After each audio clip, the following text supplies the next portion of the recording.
Hello, welcome to part 2. I don't know why I didn't record this part. Okay, so here's part 2. I hope you enjoy this part. If you want to know more about what I said, also go check part 1 of this and let me know what you think there. So yeah, I will link that right up here somewhere, wherever the YouTube algorithm or whatever the heck the YouTube system puts it. Go there. And yeah, for now, let's enjoy. Oh, yeah, this is chapter 181 review. I also didn't say that for some weird reason. I've rent a girlfriend. Let's dance, boys. So, first off, let's talk about pacing. The way Reiji paced this chapter, absolutely perfect. It is an amazing way to build up tension and completely shift the narrative from what we've been expecting. Because up until this point, you know how when we started the movie arc, it's been really focused on that, so it stays really focused on the whole movie aspect and helping Chizuru and getting closer to her and all that shit. So basically, Kazuya is almost single-minded. He's completely focused on that aspect of her. It's been fun, it's been rom-com-y, you're enjoying it, you're having fun. But then, the moment you get into this, Chizuru opens the door and runs into Kazuya like this. She's looking him dead in the eye. She's not like afraid and shit. All of the aspects of her character that were essentially holding them back before aren't present. And that makes a huge shifting point in the narrative, because when you're reading it, you're like, oh shit, like this is completely taking control of the narrative at the moment. Nothing else matters. This is what matters right now. Essentially, the conversation that Chizuru is building with Kazuya is essentially slowly building the tension and making them feel cornered. When they start feeling cornered, you make decisions that may or may not work out for you. I think my bet is that Kibe may freak out at first. We don't know if Kazuya will outright tell him. Maybe someone will stop him next chapter. There's a possibility, but I think from the way it's being presented, this kind of needs to come out. And I think that's kind of what the next chapter title implies, Chaos at Nearby University. Because not only does Mami run into Chizuru, which is fucking terrifying, like what a way to end a chapter. Like you have me in a vice grip. Like, I need to know exactly what happens, and that's literally why, like, a second ago, I just said I need to read the spoilers for next chapter, because this is too much tension. Like, I'm not gonna feel, like, comfortable waiting to find out. It's a good thing, like, I have video editing to keep me by, because this shit, I'm not okay now. Like, instantly, it's that feeling when you first, like, encountered Mami early on in the story, where it's like she builds up the tension, she controls the room. Ironically, an interesting thing between Chizuru and Mami is that they both have a sense of control about the situation, where Chizuru maintains control of the distance between hers and Kazuya. Mami controls the room. She controls the situation. She makes you feel claustrophobic, essentially, like you have no other options, you have no other choices. That's what makes her scary as a villain. That's what makes her so fucking intimidating. It's not just the way she's presented, it's how she goes about doing things. Because again, as I pointed out last chapter, Mami's doing a lot of things in really subtle ways, and that subtle aspect of her character is what's essentially scaring these other characters to their very core, because you don't know what they're up to. Like, she made Chizuru freak out so much, she went and researched her fucking diary and found out what bag she was carrying that day over a year ago. Maybe not over a year ago, but it was at least half a year, maybe not more, like, because that was like around like the chapter 56 to 60 something that range, from 50 to like 80, somewhere around there. And that's a while ago. That's over 100 chapters ago, so it's been a very long time. And so the fact that Chizuru would go back willingly and look through her fucking diary to see these things just because of how fucking scary Mami is, that tells you a lot. Like Mami's really able to control the room. And the other thing is that she pointed out love apps to Negumi-san. She's helping her make an app, and when you're making an app, you need to research other love apps. Naturally, Negumi will go into the renting business, the renting stuff. She's gonna run into that eventually and possibly find out about Chizuru. Personally speaking, again, the whole thing with Kibe, I find that extremely fitting. I find that really, really interesting, because it's almost like a kind of a swing where Reiji's kind of messing with you. He's like, Kazuya's really determined, he's going to confess, and then in the very end you read that like little line he makes where he's just like, Kazuya's going to confess to Kibe? Who? I found that really funny because it's a good way to like subvert your expectations but also maintain them, because now your tension's completely built. You are completely focused on this aspect of what's going on in the story because now shit's just gonna hit the fucking fan. I'm extremely curious how the interaction with Mami and Chizuru is gonna go next chapter, because Jesus Christ, look at Chizuru's face. She's not okay. She is not okay. And the scary part too is she's saying this in the middle of the school. In the middle of the school.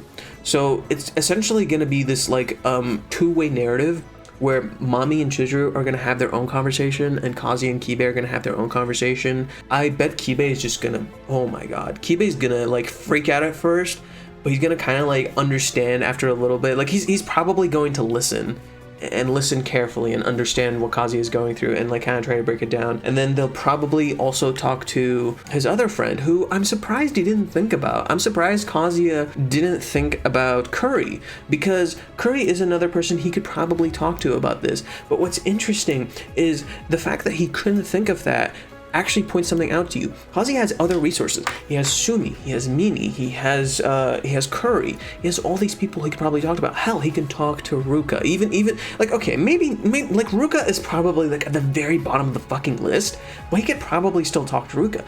Yet he chose to speak to Kibe. That in its own right is saying a lot, because talking to Kibe is a very, very dangerous move. It's extremely dangerous because Kibe can tell Negami, and he'll probably yell the fuck out of Kazuya. Like he'll just be like, dude, what the fuck were you doing? Holy shit. And so it's Kazuya and him are gonna have a big argument, but Kibe will probably slowly understand, just like Curry understood. It's just for Kibe, the fact that it took so long for Kazuya to tell him is what's gonna essentially create this divide between them. There's gonna be a huge divide between Kazuya and Kibe in this whole situation. And man, like what foreshadowing. I also love. See, I think the thing that really triggered Kazuya into saying this to Kibe is this line right here, where he tells him, "You guys are already fucking married, dude." Like, but the thing is like Kibe doesn't know enough about Kazuya's situation, and if anything, like he could actually tell Kazuya like how to go about maybe asking Chizuru out or something like that. I'm not really too sure. You see, what this whole chapter really did is it created so much buildup, so much varying things now, because now there's different layers you have to deal with. Now you have to consider the Umi situation, the Mami situation, telling Kibe, telling Grandma Negami. It's progressively almost getting worse. It just feels like it's getting worse. Now you have this whole Umi thing in the back of your mind that you feel like is gonna fucking come back at some point. You don't know what it is. You have this whole thing with Kibe that Kazuya has to deal with, and Kazuya feels like he needs to confess to Kibe. I also love this little paneling right here where Kibe just seems like he's working and Kazuya is like really contemplating this. It's interesting how Kazuya points this out, because it was hinted at last chapter that he would tell Kibe eventually. He came to terms with this last chapter. He came to terms with this through his determination last chapter. So I think Kazuya, even if Kibe gets mad, he's ready to like kind of eat shit a bit, but I think he knows that Kibe will listen. Kazuya is really good at reading people. And he doesn't realize that. He doesn't really quite realize how good he is at reading people. And I think this chapter, or next chapter maybe, will be Kazuya like having that moment with Kibe where he's like, wow, he's really like my best friend. And then maybe Kibe will ask who else knows, and he'll be like Curry, Minnie, and then they'll go talk to them and they'll have like a little group circle where they talk about it. Avengers!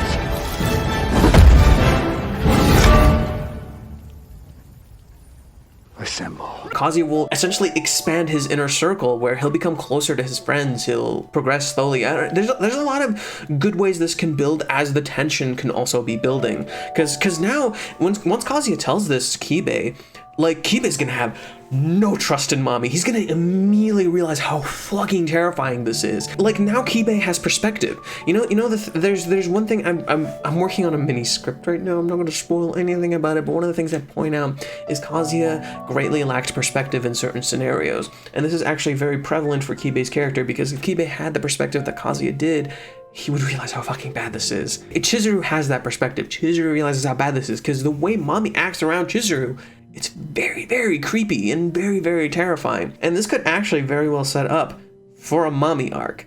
Yes, for all you Mami fans, here you go. Here's your Mami arc.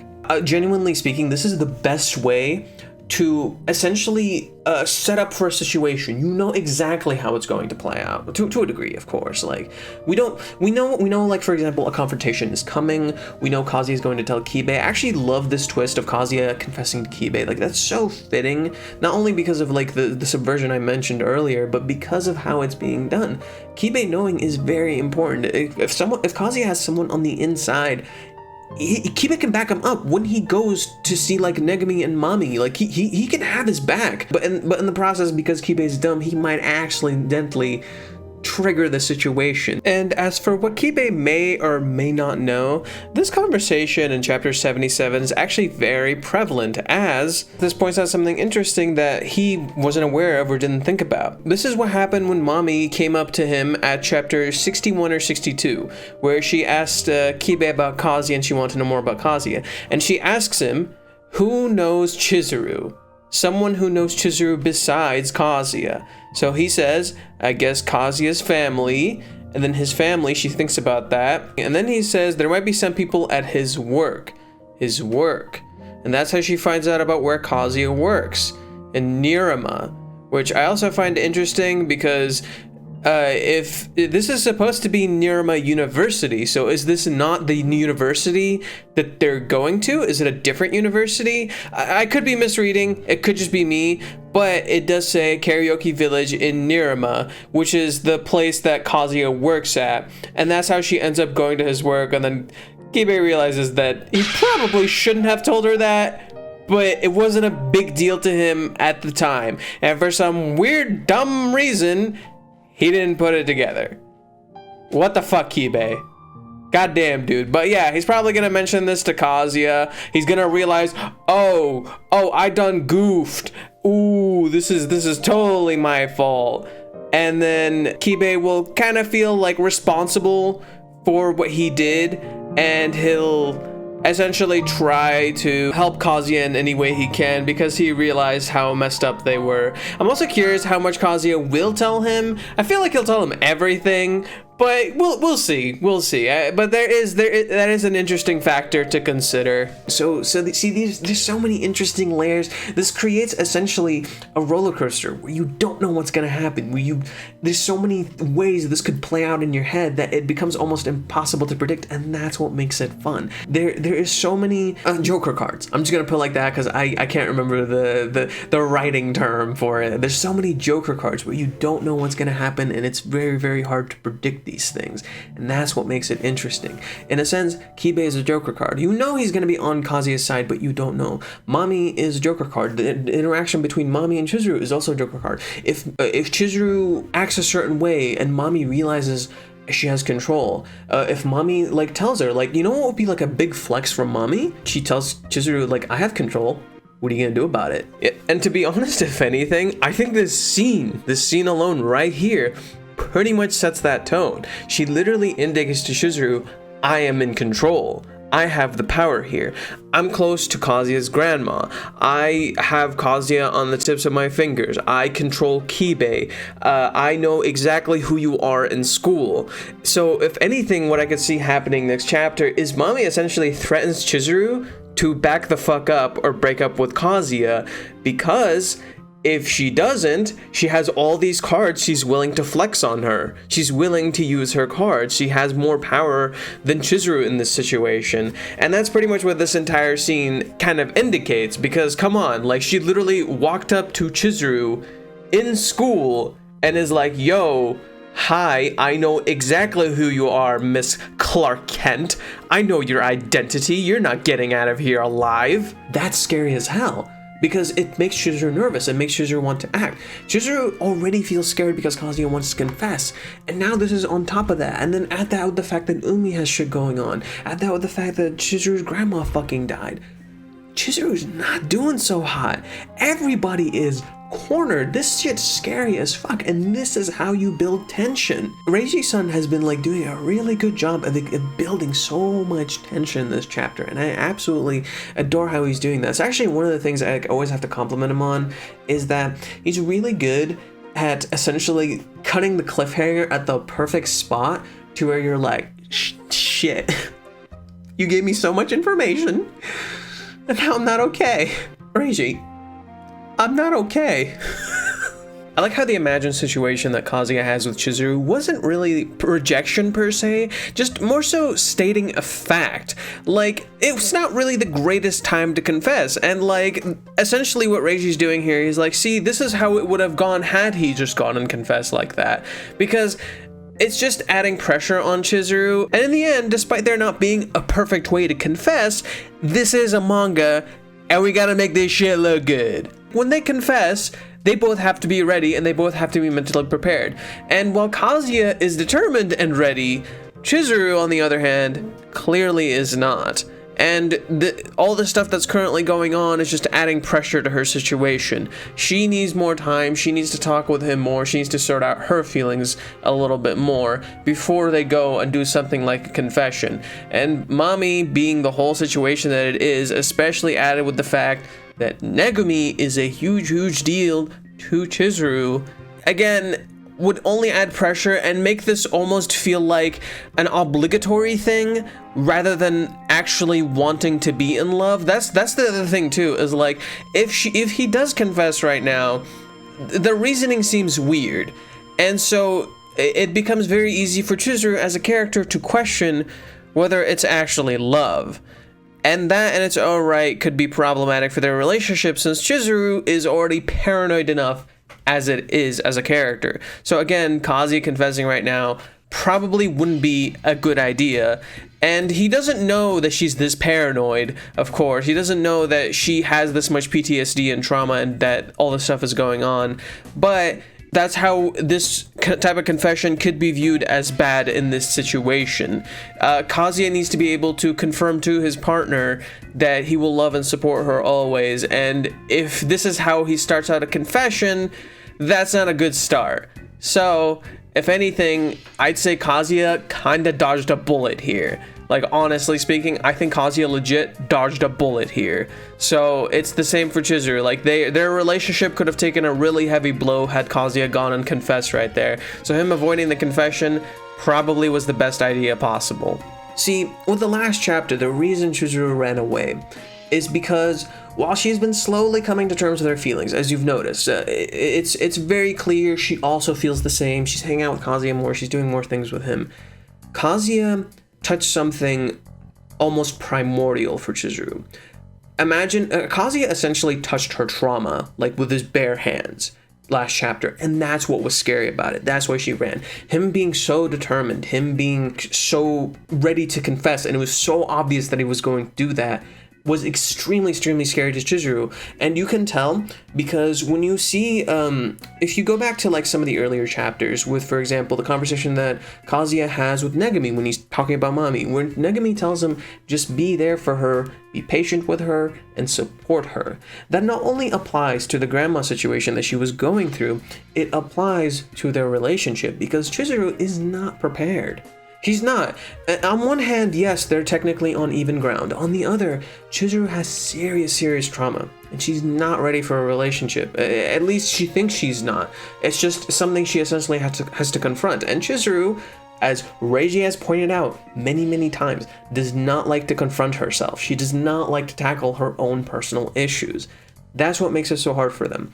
But that's what makes a scene like this one so interesting, because Chizuru recalling something about her clothing, her style, something to do with her job being relevant to Mami makes perfect sense for her character. This is something she would 100% do, because this is something she would naturally keep track of. It's her focusing on her professional life. It's something very fitting for her character. She would do something like this. That's why she would look back and realize something like this. It's a very clever way for Reiji to essentially have Chizuru notice something like this, because Kazuya as a character would not doubt Mami. Again, as I pointed out, Mami has her claws in Kazuya. She can trick him very easily because Kazuya doesn't view other people negatively, he views himself negatively. So, he can't see the negative aspects of Mami. Chizuru needs to be the one to notice this is a bad situation and needs to be the one to tackle it, because Chizuru knows the real Mami. So, Chizuru essentially realizing this via her notebook, looking back at it and thinking about it, makes perfect sense. And it's actually foreshadowed in the the very beginning of the chapter when you go and you hear the bang. That's Chizuru realizing that. She's just like, oh shit, and then as Kazuya is going to her, bam, he gets slammed in the face via the door.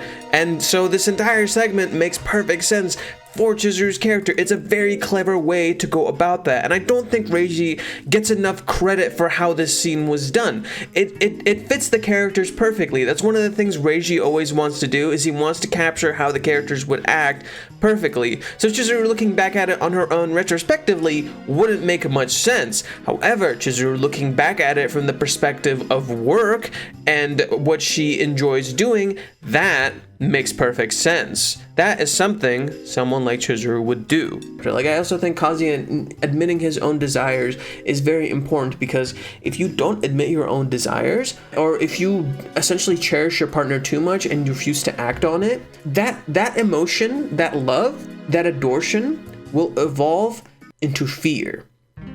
And fear?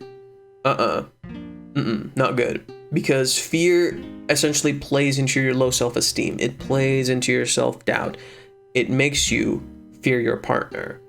And if you've seen a lot throughout the series, that's how Kazuya acts. That's why in certain areas, Kazuya legit falls into depression.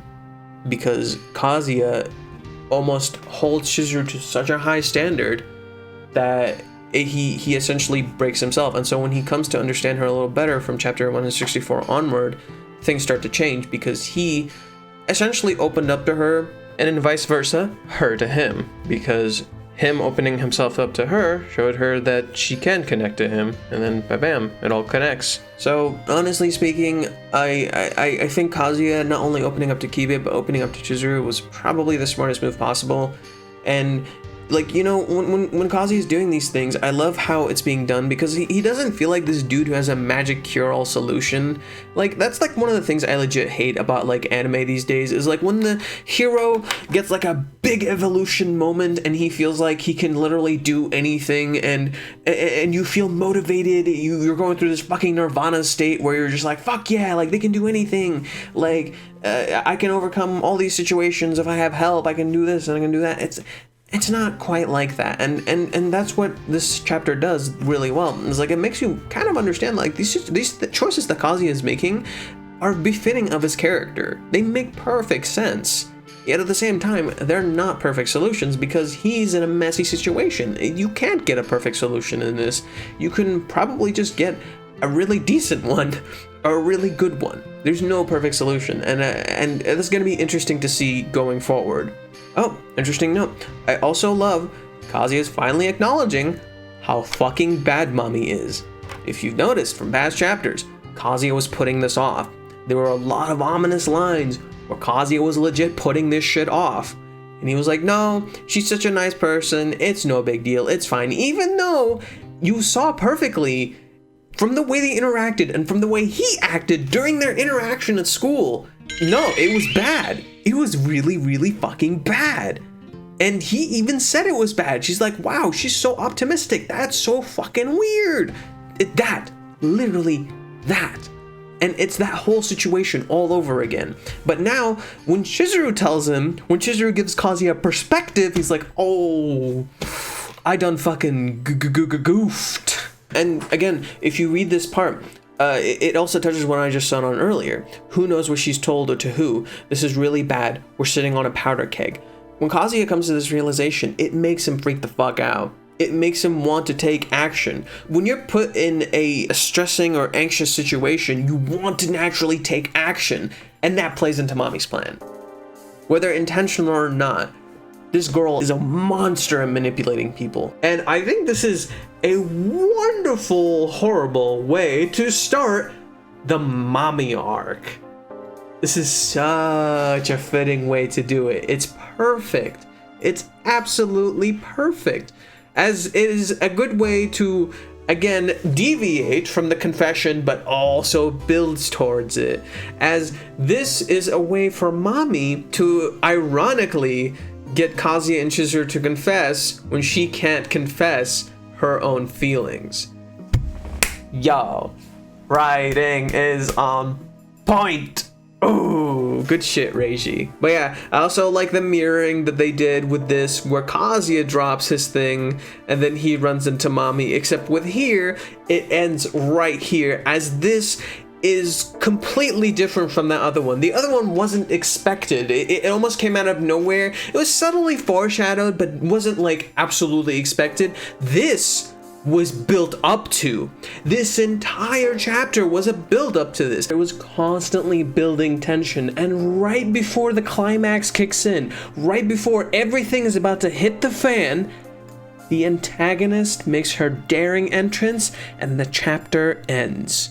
That's so perfect. That's so perfect. That is called pacing, y'all. Do you not understand how this works? You start with Chizuru completely changing the tempo, and then we go to Kazuya freaking out and realizing how bad the situation is. Then we go to an even more dire situation where Kazuya is literally about to tell Kibe what the fuck has been going on for the last whatever year or so, and then right as he's about to do it, Mami shows up, and the chapter just ends right there, and you literally call the next chapter Chaos at Naruma University.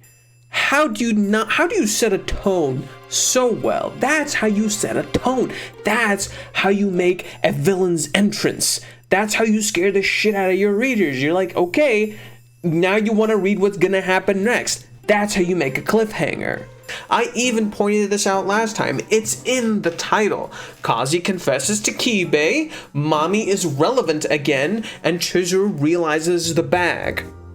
Said this last time. You can't tell me I can't call this shit. I call this shit. Yeah, like for example, this look from Chizuru fucking sells it. Like, look at Kazuya. He realized, like when she turns to him and she's like, nah bro, press X to doubt. He just died. Instantly, just Kazuya just died. That just pretty much sells it. Like him freaking out, shit just like hitting the fan. And this is like, oh man, it's so scary for Chizuru. She's more of on a powder keg than Kazuya is. Like Kazuya will probably eat a fuck ton of shit, but Chizuru, oh man, she's not having a good day. Oh, I do have to mention though, Chizuru looks cute as ever, as usual. And I really appreciate that. I also like how she's pretty okay with going into Kazuya's room. Just a nice, interesting tidbit to point out. She's pretty comfortable being in Kazuya's room and talking to him and conversing. Okay, maybe not comfortable. Maybe I'm a little off here, of course, but I just something to point out here. She's comfortable being in Kazuya's room. Also like how they're both like blushing and talking. And another thing to point out is like Chizuru's like blushing in almost all the scenes. So that's also very cute to note. But it also could just be her being flustered. It makes perfect sense. So, oh wow, I just noticed Kazuya is getting better at cleaning his room. That's an interesting thing we never noticed before. Kazuya is getting a lot better at cleaning his room, because before he'd be like really untidy and he wouldn't know how to do things. Oh yeah, oh Chizuru's home. I can talk to her. Shit. I hope you enjoy this review reading with me. Thank you for watching. I hope it was fun for y'all. Made it a little different. Expect a few new things coming your way. I've been busy because I have like a lot of like life stuff going on, as I mentioned before. So I did this like the same time as before. I'll let you know in the beginning of the next video whether I actually end up watching or seeing the spoilers. I'm gonna try my best, but if it hurts, I'm gonna just do it. So yeah, thank you for watching. I hope you enjoyed this video. I've been Fate. Remember, subscribe, hit the like button, and do the bell icon if you want to keep up with the uploads. And yeah, so I'll see you guys next time. Remember, let's mosey.